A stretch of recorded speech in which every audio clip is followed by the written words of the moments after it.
سیاہ گوش جو کہ ایک شکاری جانور ہے، اس سے کسی نے پوچھا کہ تجھے شیر کے ساتھ رہنا کیوں پسند ہے؟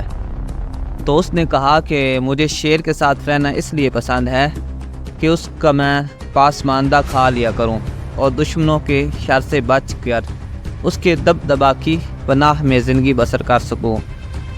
تو پھر کسی نے پوچھا سیاہ گوش سے کہ تو پھر شیر کے حلقۂ احباب میں شامل کیوں نہیں ہو جاتا؟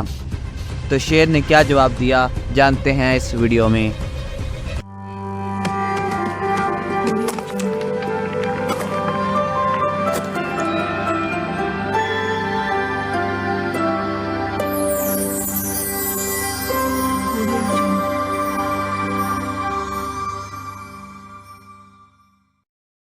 السلام علیکم، امید کرتا ہوں تمام احباب خیریت سے ہوں گے۔ ہمارے چینل میں خوش آمدید۔ جن دوستوں نے ہمارے چینل کو سبسکرائب کیا ہوا ہے ویل اینڈ گڈ، اور جن دوستوں نے ہمارے چینل کو سبسکرائب نہیں کیا ان سے گزارش ہے ہمارے چینل کو سبسکرائب کیجئے، ویڈیوز کو لائک کیجئے، اپنے دوستوں کے ساتھ شیئر کیجئے، کمنٹ کرنا نہ بھولیے اور بیل آئیکن کو پریس کیجئے تاکہ نیکسٹ میں جو ویڈیو اپلوڈ کی جائے اس کا نوٹیفیکیشن آپ کو فوری طور پر مل سکے۔ شیخ سعدی شیرازی رحمۃ اللہ تعالی علیہ آپ حکایت نقل کرتے ہیں کہ سیاہ گوش یہ ایک شکاری جانور ہے، اس کا نام ہے، سے کیا تجھے شیر کے ساتھ رہنا کیوں پسند آیا؟ سیاہ گوش نے کہا تاکہ اس کا پسماندہ کھا لیا کروں اور دشمنوں کے سازش سے بچ کر اس کے دبدبا کی پناہ میں زندگی بسر کر لوں۔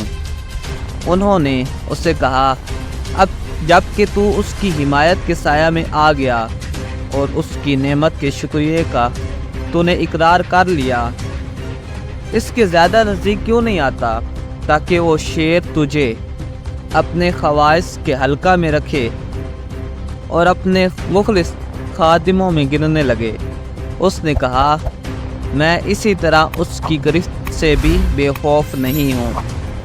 اگر آتش پرست یعنی کہ آگ کی پوجا کرنے والا 100 سال تک بھی آگ کو روشن کرے، اگر اس میں ذرا بھی گر جائے تو جل جائے، ہو سکتا ہے کہ بادشاہ کا مصاحب سونا حاصل کر لے اور ہو سکتا ہے کہ اس کا سر ہی جاتا رہے۔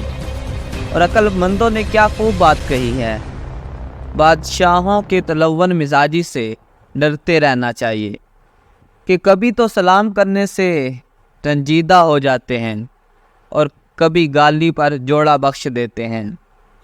اور لوگوں نے کیا خوب کہا ہے، زیادہ ہنسی مذاق کرنا مصاحبوں کا ہنر ہے اور عقل مندوں کے لیے باعث عیب۔ تو اپنے مرتبہ اور وقار پر قائم رہ، ہنسی اور مذاق مصاحبوں کے لیے چھوڑ دے۔